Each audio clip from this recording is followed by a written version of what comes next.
In the endless night of the Imperium, there are lives so insignificant that the universe does not even bother to hate them. Lives buried beneath soot-choked smokestacks, swallowed by the machinery of hive cities that rise like dying titans from polluted earth. And this is where her story begins. Not with glory, not with righteous fire, but with a single breath taken in a world where breathing itself felt like a punishment. Mara was born in the lower levels of Hive Carthes, where the air tasted of rust and industrial ash, and the sun was nothing more than a rumor whispered by those deluded enough to dream. Her earliest memories were not of toys or lullabies, but of the constant groaning of machinery grinding metal into dust, the hiss of leaking pipes, and the distant screams that the adults pretended not to hear. Hunger was not a condition, it was a defining characteristic of life. It gnawed at her stomach the way fear gnawed at her mother's eyes each time the Arbits marched through the hab blocks, armored boots crushing the dreams of anyone foolish enough to hope. Her father was another ghost of the Underhive, a laborer who worked until his back bent like a bowed prayer. A man who spoke rarely, smiled never, and returned home each night with hands so stained by industry that even the polluted water could not wash them clean. Mara did not know tenderness. She only knew exhaustion, desperation, and the soft, fragile way her mother whispered prayers into the darkness, as if begging the Emperor to look upon their forgotten corner of the galaxy just once. But the Emperor never looked. Not then, not for them. The crimes of Hive Carthes were endless, cults growing like mold in the shadows, gangs that carved out territories with brutality, disappearances that became part of the city's rhythm. Mara learned early that safety was an illusion, that justice was a word spoken by those privileged enough to believe in it. And that fear was the closest thing to companionship she would ever have.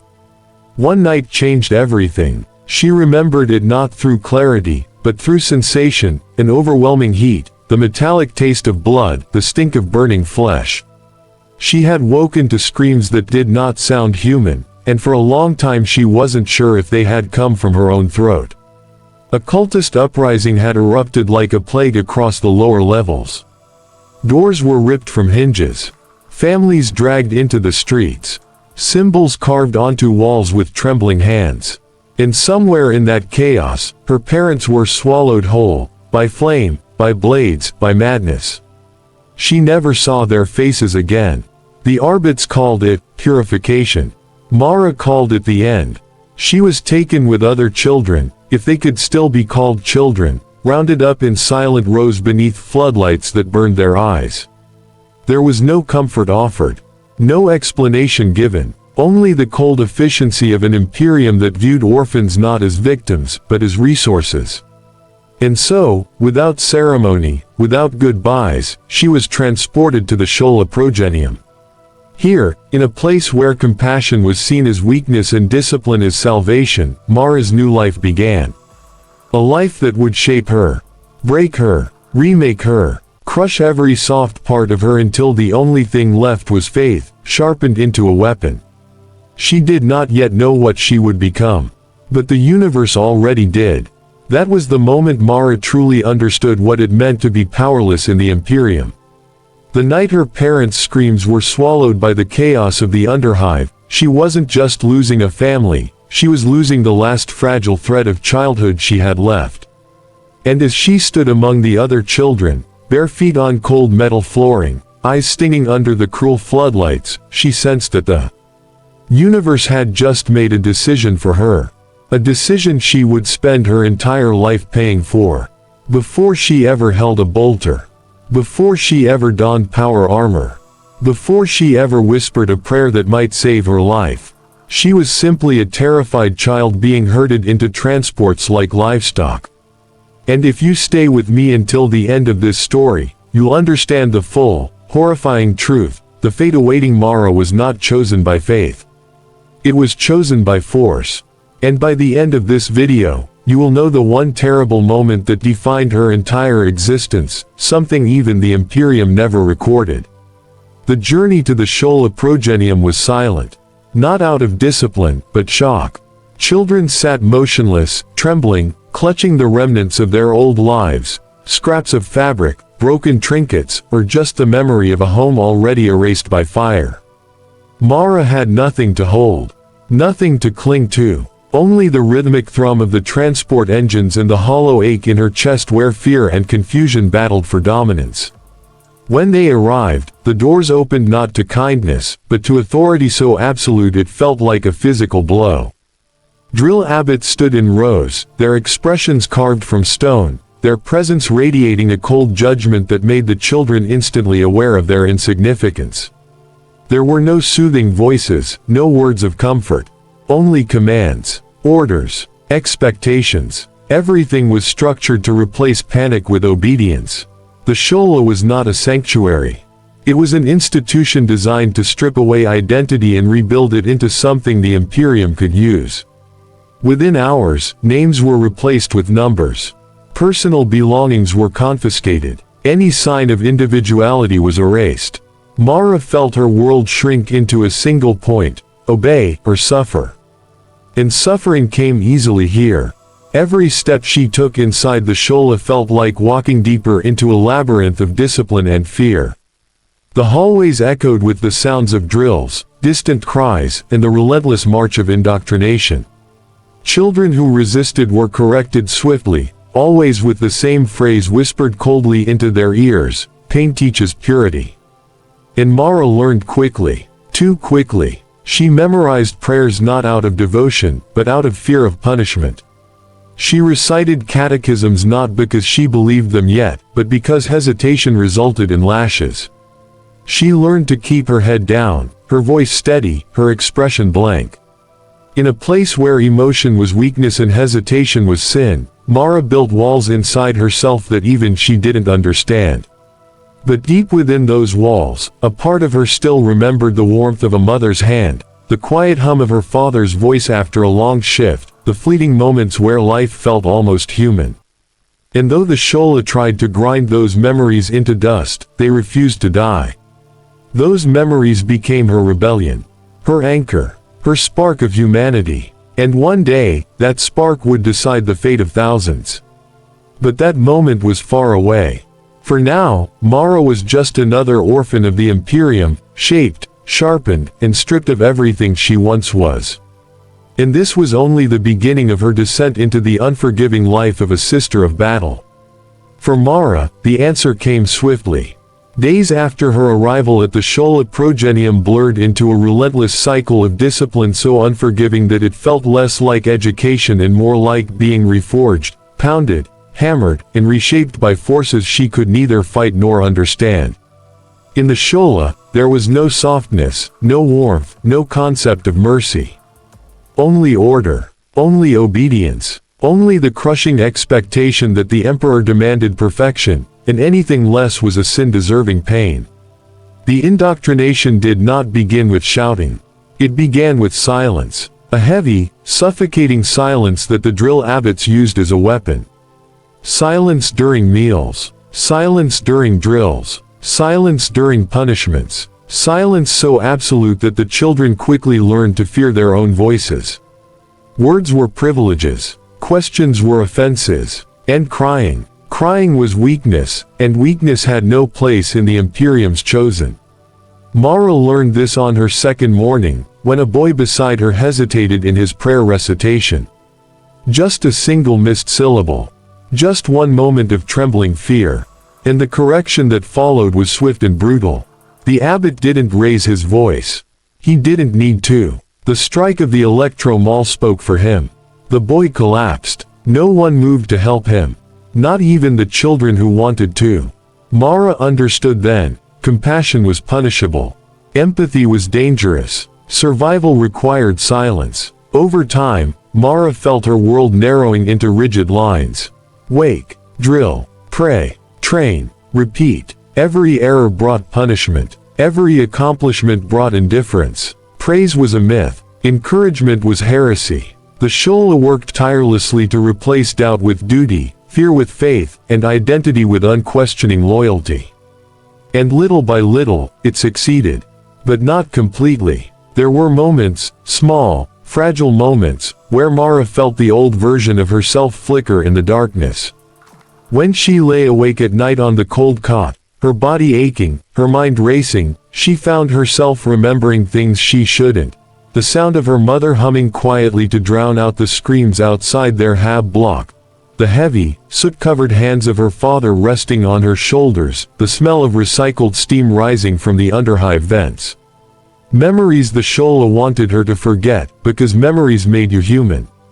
And humans were fragile. But the indoctrination pressed harder.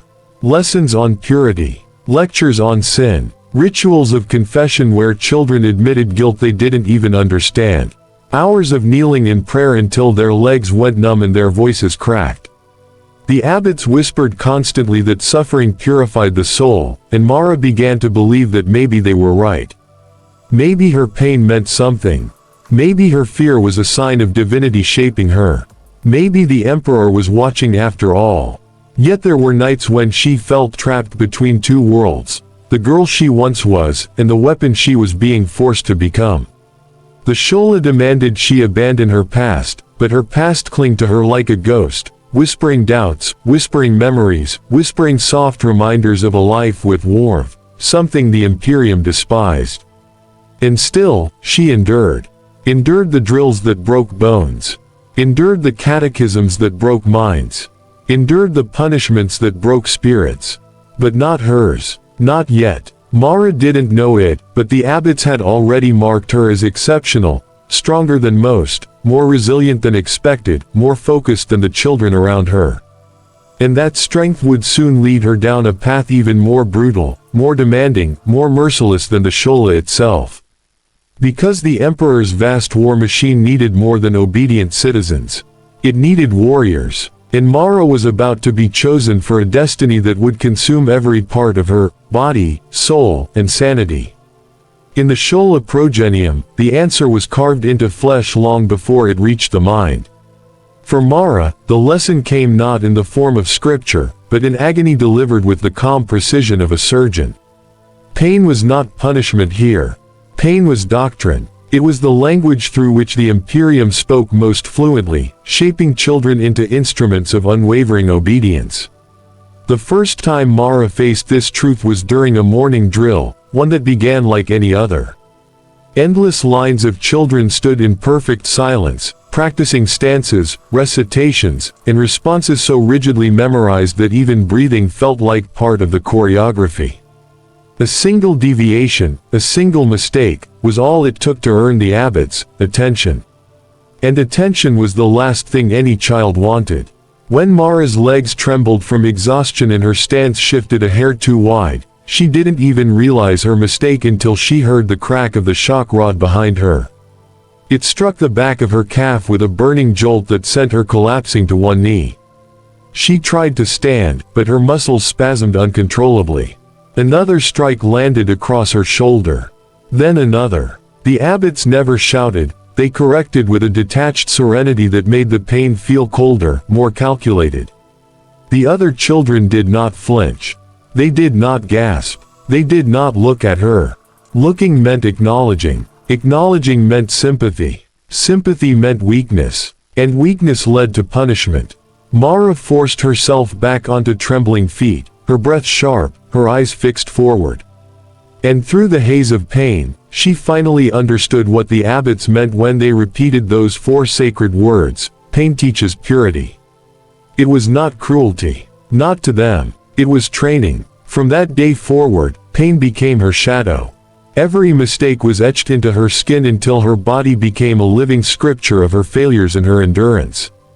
Morning drills bruised her. Evening recitations scarred her. Confession rituals bled her. And little by little, Mara learned to welcome the suffering, because it was the only thing in her life that made sense anymore. Pain was consistent. Pain was predictable. Pain was righteous. But something unexpected began to happen beneath the layers of discipline and torment. Mara hardened, not into the obedient, hollow vessel the Shola intended, but into something sharper, something steadier. She did not cry like the others. She did not break. She absorbed every blow, every doctrine, every lash, forging herself silently in the crucible they placed her in. Some nights, as she lay on her cot staring into the dark ceiling, she wondered what the Emperor thought of her. Did he see her endurance as strength, or as necessity? Was this suffering part of his plan, or just the cost of being born in a universe that devoured the weak? But questions were dangerous, so she kept them buried deep inside the chambers of her mind, where even she hesitated to look. The abbots noticed her discipline. They noticed her silence. They noticed the way she endured pain as if it were nothing more than another lesson to master. And one morning, without explanation, Mara and a handful of others were summoned to stand apart from the rest of the children. The abbots evaluated them one by one, eyes cold, expressions unreadable. These were the chosen, the ones deemed strong enough, faithful enough, and broken enough to serve a purpose beyond the Shola. A purpose soaked in blood and bound by fire. Mara did not know what awaited her. She did not know where she was being sent. She did not know that she was standing on the threshold of an even harsher life than the one she had just endured. But she knew one thing with absolute certainty. Her life was no longer her own. Her suffering had only just begun. And the Imperium had plans for her, plans she would not survive unchanged. For Mara, the truth revealed itself the morning she was summoned to the Hall of Evaluation. The air inside the chamber felt heavier than anywhere else in the Shola Progenium, thick with incense, old prayers, and the weight of decisions that would shape destinies. Children stood in rigid rows, their faces pale, their bodies trembling beneath the gaze of the abbots. The silence was so sharp it felt like a blade pressed against their throats. This was the day the Imperium decided what they would become. Servitors, administratum scribes, Imperial Guard recruits, penal laborers. Every path was brutal. Every path was unforgiving. Every path consumed lives as easily as oxygen. But a select few, the rarest few, would be chosen for something different. Something holier. Something far more terrifying. The Adepta Sororitas. Mara didn't even know she was being evaluated until the abbot's eyes flicked toward her, lingering with a strange, appraising stillness. She had grown used to being invisible in the Shola, just another body, another mouth reciting prayers, another spine bowed beneath the pressure of doctrine. Yet today, invisibility evaporated. Today, she was being seen. Her heartbeat thundered in her ears as the abbots approached her row. Their footsteps echoed like the ticking of a judgmental clock. Children beside her stiffened, bracing for punishment or dismissal. But when the abbot stopped in front of Mara, there was only silence, long, suffocating, unreadable silence. Then he spoke a single sentence. Step forward. Her body moved before her mind caught up. Her feet felt anchored to the cold stone floor, yet somehow she obeyed. She stood alone now, separated from the others by a thin breath of space that felt like an abyss.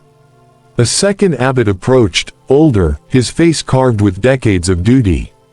He studied her with a scrutiny so intense she felt as though he were peeling back layers of her soul. He said nothing for what felt like minutes, letting the weight of the moment crush her from the inside.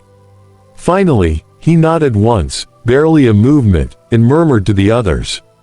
She has the discipline, and the potential for faith. Potential. As if faith wasn't something Mara had been forced to swallow with every breath. The declaration sealed her fate. Before she could react, she and a handful of others were separated from the main hall, marched through corridors she had never seen before, corridors lined with statues of saints bearing weapons instead of blessings. The air here felt colder, heavier, almost sacred in a way that made her uneasy. They were led to a chamber glowing with candlelight, where robed sisters stood waiting, their armor polished, their expressions serene and utterly unshakable. Mara had never seen such women before. Not warriors, not abbots, not teachers, symbols, living icons of faith forged into steel. One of the sisters stepped forward, her voice calm yet commanding. Those who stand before us do so because they have proven worthy of consideration. You have endured hardship, pain, and discipline. But what lies ahead is more than endurance. It is devotion. It is sacrifice. It is purity through fire. Mara felt a shiver crawl up her spine, not of fear, but of something deeper. Something instinctive, something that felt like being drawn toward a destiny she didn't understand. The sister extended her hand. You stand at a threshold. Should you step forward, you forsake your past, your doubts, your weakness. You belong to the Emperor alone. Choose your future. Choose. As if the word meant anything. As if refusing was even possible.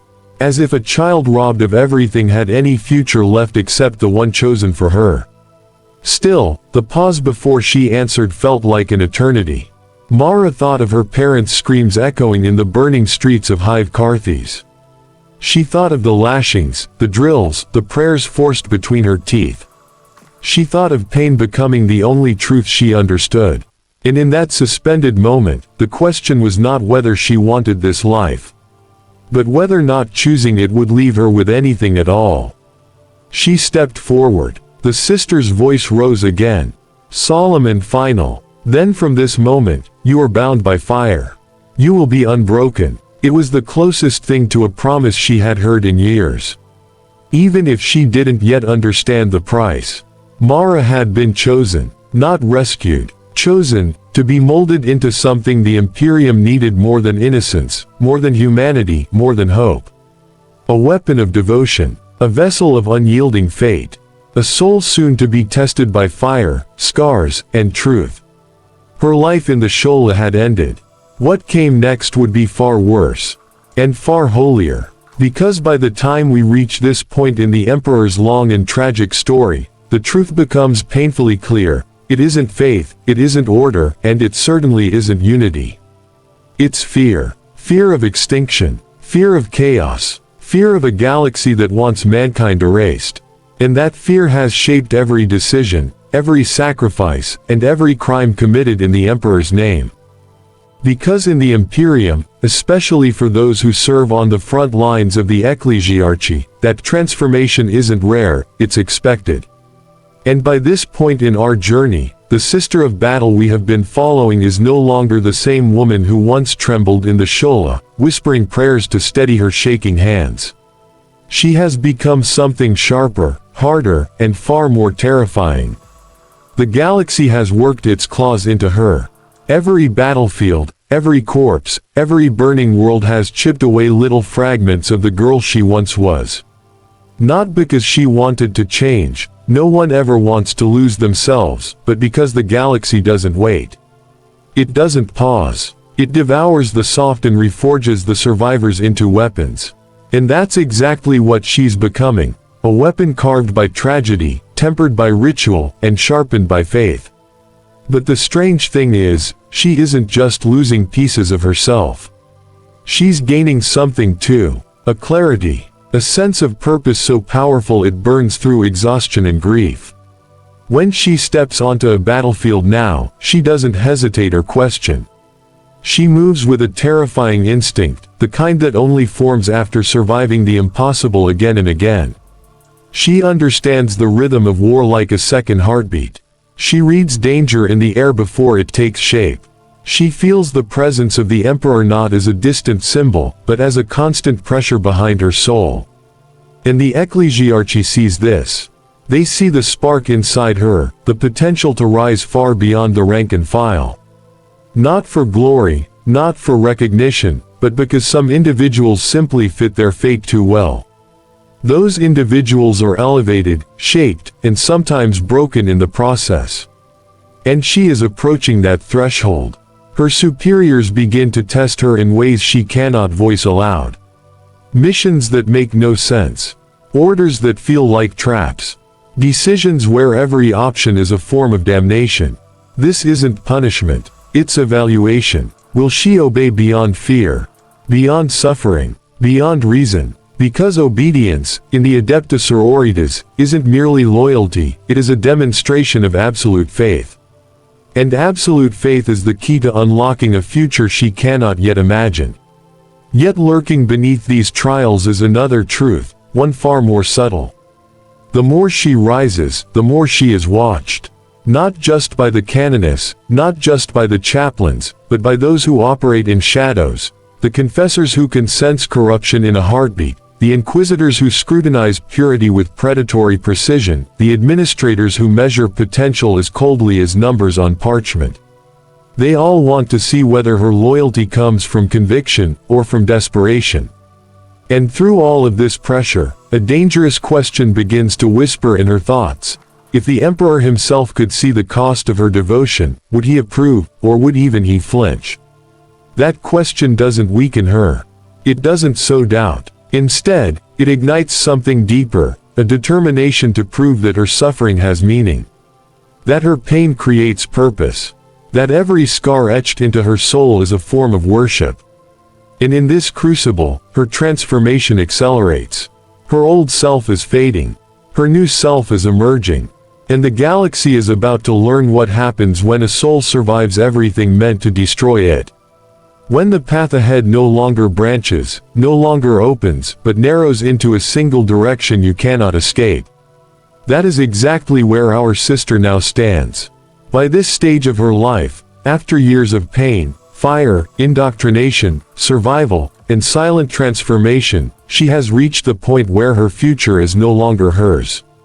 It is being carved for her, shaped by hands far older, far colder, and far more calculating than she can imagine. Because the Adepta Sororitas doesn't produce ordinary soldiers. It produces symbols. And symbols, once forged, are no longer allowed to be human. Behind the cathedral walls, far from the roar of battle, whispers begin to circulate about her. Not rumors of scandal or doubt, those are crushed instantly, but whispers of potential. Potential to lead. Potential to inspire. Potential to become something that the Imperium desperately needs yet ruthlessly controls. A sister whose faith burns so brightly that others orbit her like moths around a flame. The Canoness watches her more closely. The Palatine steps aside to speak with her in private tones.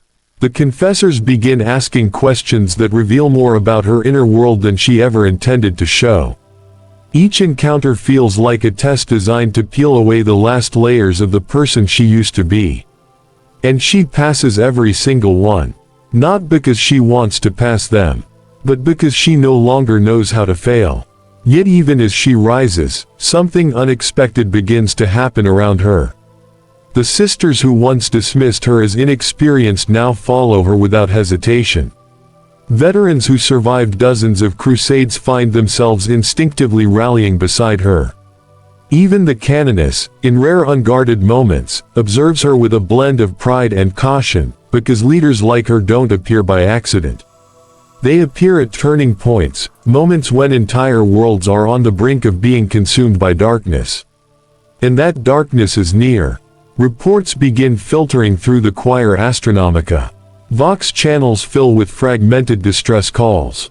Astropaths die screaming, their minds scorched by visions of something rising. The Order receives orders from above, orders sealed with rosettes that bear the sigil of the Inquisition. A campaign is stirring, one so volatile that the Mechanicus refuses to name its coordinates publicly, and the Administratum marks the entire region as prohibited access by Imperial command. In other words, something catastrophic has awakened, and the Imperium is preparing the only response it knows. Faith, fire, and the Sisters of Battle. Our sister feels the tension in the air long before the official assignment is announced.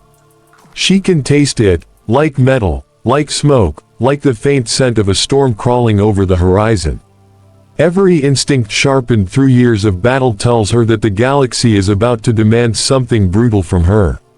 Something final. But here's the part that would terrify anyone who still had fear left inside them.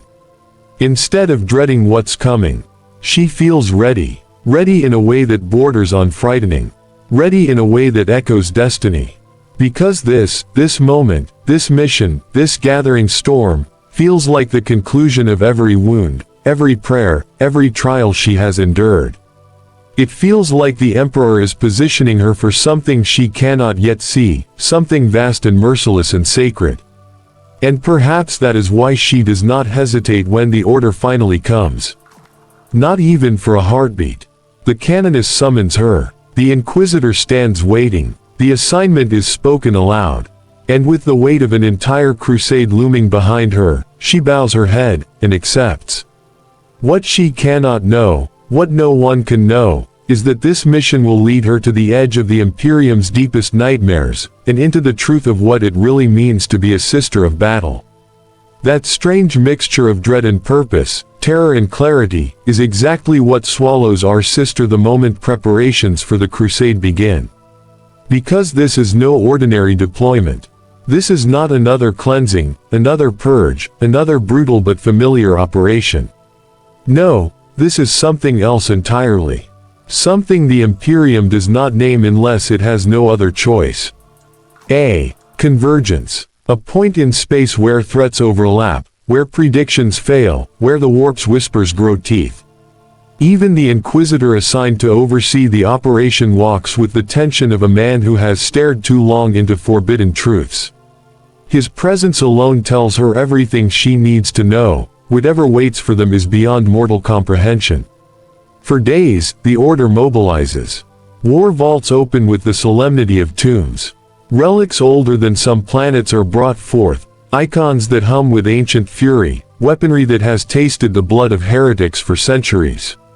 The basilica resounds with chanting so intense it vibrates in the bones.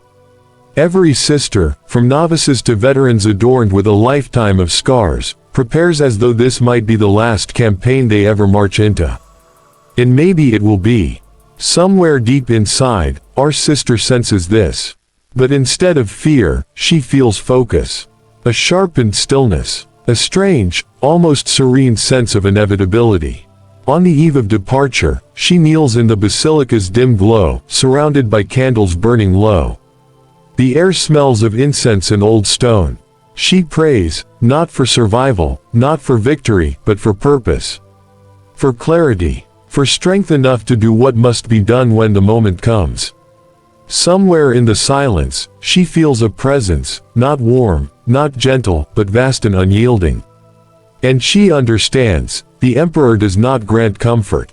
He grants resolve. When she rises, her path feels set. Dawn comes. The great doors open. War hymns thunder across the fortress as the sororitas march toward the waiting transports, armor gleaming like shards of judgment. The weight of the crusade hangs over them like a final sentence. Above, gunships roar. Orbital barges glow with boarding lights. Tech priests chant binharic blessings that echo like metallic ghosts. The Inquisitor walks ahead, flanked by skull drones humming with encrypted orders. His stride is calm, too calm. As if he knows that what lies ahead cannot be changed, only confronted. When the sisters board their strike cruiser, she feels the shift, not just in gravity, but in destiny. The ship is enormous, an entire cathedral forged into metal and weaponry. Vaulted ceilings depict scenes of martyrdom. Burning censers drift through the air like floating prayers.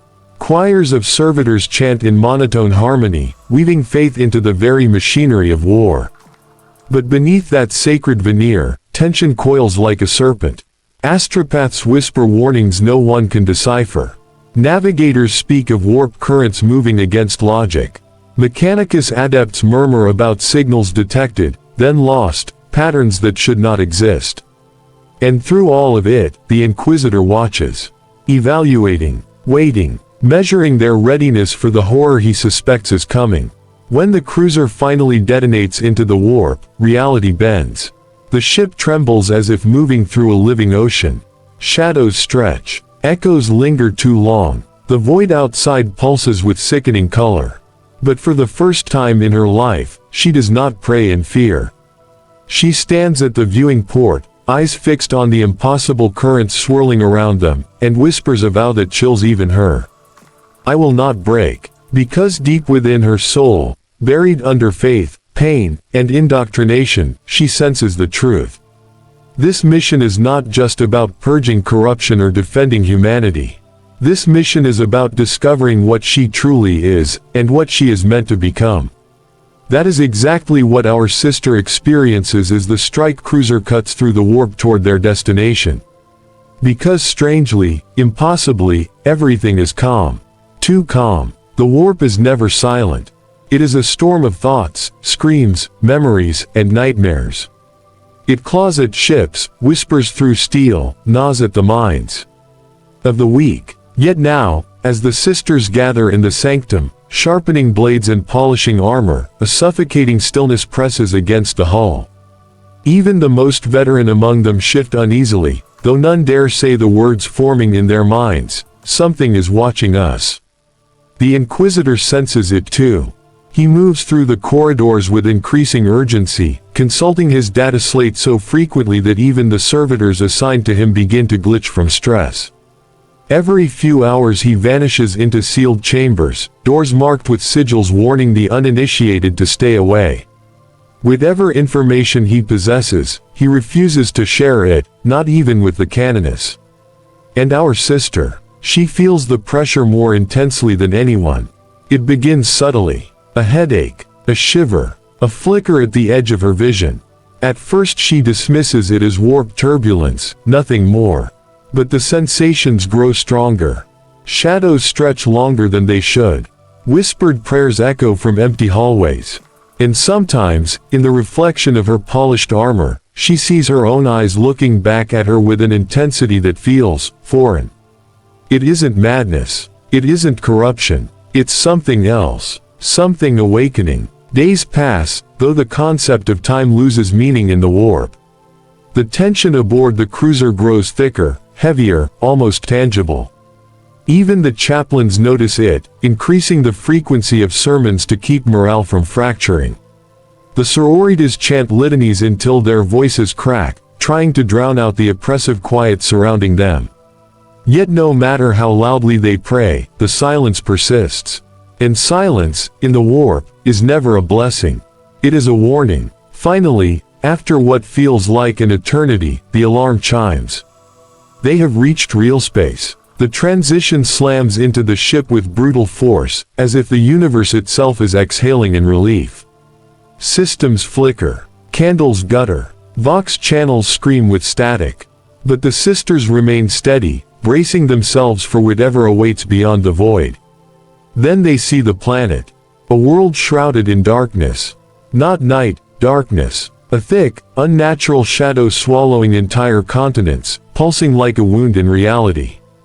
No lights, no cities, no signs of life, only a swirling abyss spreading across the surface like spilled ink.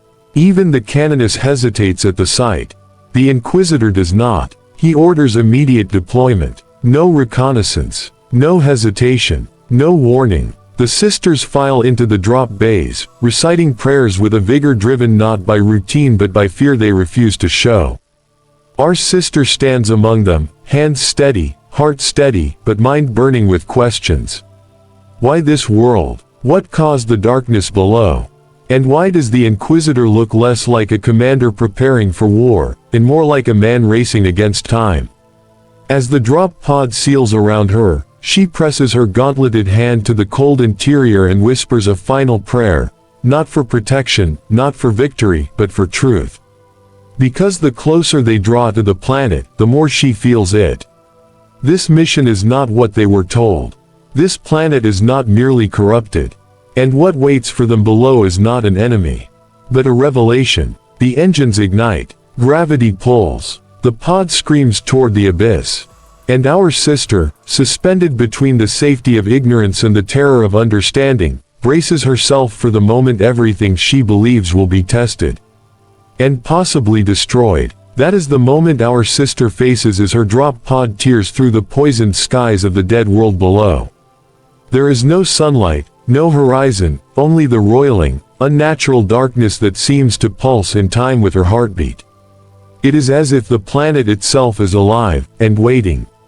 The pod slams into the surface with bone-shaking force. For a second, there is only ringing in her ears and the hiss of cooling metal. Then the doors blast open, and the darkness rushes in, not like air, but like fog with weight and purpose. The sisters form ranks instantly, their armor's purity seals fluttering in the turbulent wind. But even together, they feel small, swallowed by the vastness of the void stretching across the planet. The canoness orders formation. The Inquisitor steps forward, his rosette glowing faintly, reacting to something in the air, something ancient. The darkness recoils from the Sigel's presence, but only slightly, as if annoyed rather than threatened. Then they see them, shapes moving at the edge of vision. Not demons, not Xenos, not human, not anything the Imperium has recorded. Twisted silhouettes half-formed, like memories that never fully materialized. They drift, glitch, shift, creatures made of forgotten nightmares. They have no faces, yet she feels their hunger, their awareness, their delight. The sisters open fire, but the bolts vanish into the darkness like droplets into an ocean. The shapes do not fall. They absorb the light, and in that instant, she understands the truth. This planet is not corrupted by chaos. It is not infested by demons. It is something worse, something older. Something the Imperium has no name for. The Inquisitor shouts new orders, ritual-based, esoteric, not standard battle doctrine. Sisters falter for a split second, stunned. How does he know these rites?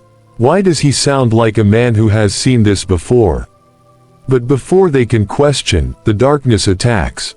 Not with claws, not with teeth, with memories. Memories that are not theirs. Memories of a civilization long dead. Memories of a war that cracked the crust of the planet. Memories of beings who did not worship chaos, but something even more alien. Something that fed on despair itself. The weight crushes the less experienced sisters instantly. Some scream, some collapse, some tear off their helmets as if suffocating. But not her, not the sister we have followed. Because for the first time in her life, she feels something stronger than fear. Recognition. This darkness is not testing her body. It is testing her soul. And she has spent her entire life surviving trials designed to break the human spirit. She steps forward, alone. Her armor hisses as the pressure intensifies, cracking purity seals, crushing ceramite. But her faith burns hotter than the void pressing against her. She raises her weapon. It does nothing. She raises her shield. It shatters. So she raises the only thing that cannot be taken.